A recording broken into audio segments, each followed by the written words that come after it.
15/4/2026 ബുധനാഴ്ച രാവിലത്തെ കേരളത്തിലെ അടയ്ക്കയുടെ വില നോക്കാം. അടയ്ക്ക വില കൂടിക്കൊണ്ടിരിക്കുകയാണ്. നമുക്ക് വില നോക്കാം. കാസർഗോഡ് 1 കിലോ അടയ്ക്ക പുതിയത് 485 രൂപ, പഴയത് 550 രൂപ. കണ്ണൂർ 1 കിലോ അടയ്ക്ക 410 രൂപ. വയനാട് 390 രൂപ. കോഴിക്കോട് 395 രൂപ. മലപ്പുറം 420 രൂപ. പാലക്കാട് 360 രൂപ. എറണാകുളം 390 രൂപ. കോട്ടയം 395 രൂപ. ഇടുക്കി 385 രൂപ. പത്തനംതിട്ട 390 രൂപ. ആലപ്പുഴ 390 രൂപ. തൃശ്ശൂർ 410 രൂപ. കൊല്ലം 385 രൂപ. തിരുവനന്തപുരം 380 രൂപ. കൂത്തുപറമ്പ 400 രൂപ. പാലോട് 390 രൂപ. കായംകുളം 400 രൂപ. കാഞ്ഞിരപ്പള്ളി 385 രൂപ. പാല 390 രൂപ. ഇരിട്ടി 400 രൂപ. കളിപ്പറമ്പ 420 രൂപ.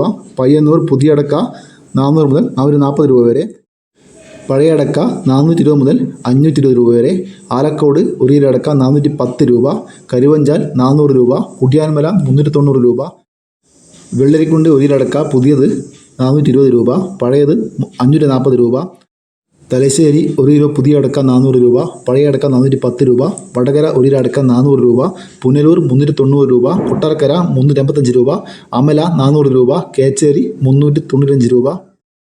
അടയ്ക്കയ്ക്ക് ഏറ്റവും കൂടുതൽ വില കാസർഗോഡ് ജില്ലയിലാണ്. അവിടെ അടയ്ക്കയ്ക്ക് പുതിയ അടയ്ക്കയ്ക്ക് 450 വരെയും പഴയ അടയ്ക്ക് 550 രൂപ വരെയും വിലയുണ്ട്. ഇതുവരെ വീഡിയോ പൂർണ്ണമാവുന്നു. ലൈക്ക് ചെയ്യാൻ മറക്കല്ലേ. Thank you.